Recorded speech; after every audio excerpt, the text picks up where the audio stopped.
Chapin is a 220-bed facility divided into 5 units. Each shift is 3 shifts, day shift, evening shift, and night shift. Each one is staffed differently because naturally you need more help during the day when people are awake, doctors are coming in, people are going out to medical appointments. I have on each unit, I have 2 nurses, an RN and an LPN. And again, depending upon the size, again, we go from 35 bed unit, which is the smallest unit, to 48. Roughly 1 CNA per 8 residents. Chapin Home is a skilled nursing facility, and we have many levels of care given in-house by many different departments. We have physical therapy, occupational therapy, and speech language pathology downstairs on the first floor. And they work 6 days a week, pretty much Monday through Saturday, and they are rendering a lot of care to get people back up to a higher level of functioning. Physical therapy and occupational therapy are working on people either short-term to get them back up to go home, which we have more and more people doing these days. And additionally, there are people who are here on a maintenance level program that's maintaining them, keeping them at a certain levels of ADLs, activities of daily living, making sure that they're of a level that doesn't decline while they're here at the home. The physical therapy and the occupational therapy staff are very good, very good. When I first came here, I could not walk. My legs were so bad with neuropathy. If I stood up and the messages went from the brain to the legs, I would just collapse. Now, the therapy started in the other place but continued here, and I can use a walker now, you know. So I mean, I'm back to being able to get around a bit more, you know.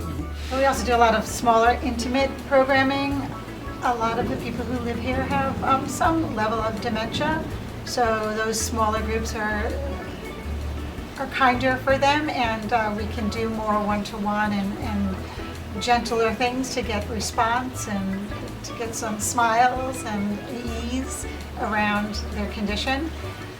So we might do something called sensory stimulation, or something we call down memory lane, where we try to do some reminiscing, which is always wonderful with people who have difficult with their cognition levels. So to talk about their past and really engage those conversations. I do about 5 programs that I'm actually running here. I do an opera appreciation on Saturday mornings. I do usually 2 travel logs a month, doing Hawaii on Thursday. I like to do something warm when it's winter time. I do classical music appreciation. I do Broadway shows. I have a group that we watch the episodes of Downton Abbey and have a little discussion afterwards. We strive to provide excellent care. You know, we do essentially everything that we have to do in monitoring our day-to-day operations with regards to patient care, with regard to our management, our administrator. Everyone is pretty much focused in on what our goals are here, and once again, and that's ultimately to provide the best quality care that we can. As the face of a nursing home resident has changed and has become so much more clinically complex, they're very sick when they're getting to us. We provide a higher level of care at this point. I mean, we can even take care of people who no longer eat regular food, and I provide it in another format for them. The adult daycare, again, is an idea that the state of New York has really been trying to get to work for a good 10 to 15 years. It really is, it's a kind of a narrow band between being independent and being a nursing home candidate. You need a little help, you need some help, but you still have an apartment or someplace to live in the community. So you may need help for a few hours. So that's really what the daycare center is about. They're frail, but they're not so frail that they need 24-hour care. I take care of people who are challenged by disabilities that occur within the human brain, and often you hear of sundowning. These are popular terms for what happens when people change as they age.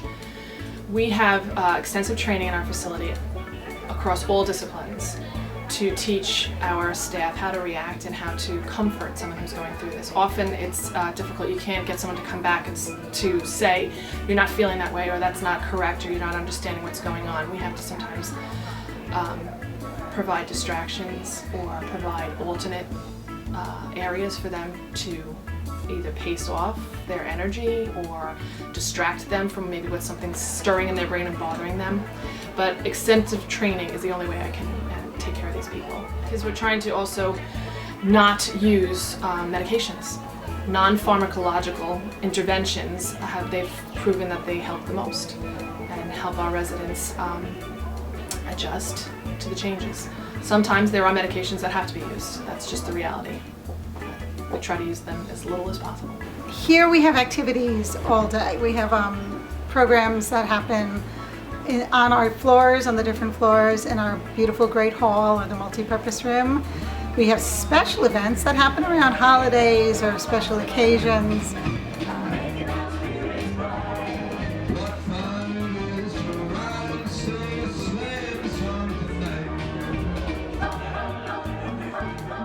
Chapin Home has been part of the Jamaica community for a long time, and it really is this beautiful established home to elders or those in need of the services we give. For me personally, it's just been a treasure to be a part of this home and this community.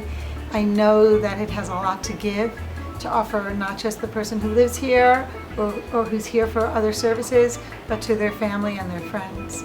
It really works hard at being that kind of a home that cares about everybody that comes here, and I've always felt cared for by those same people.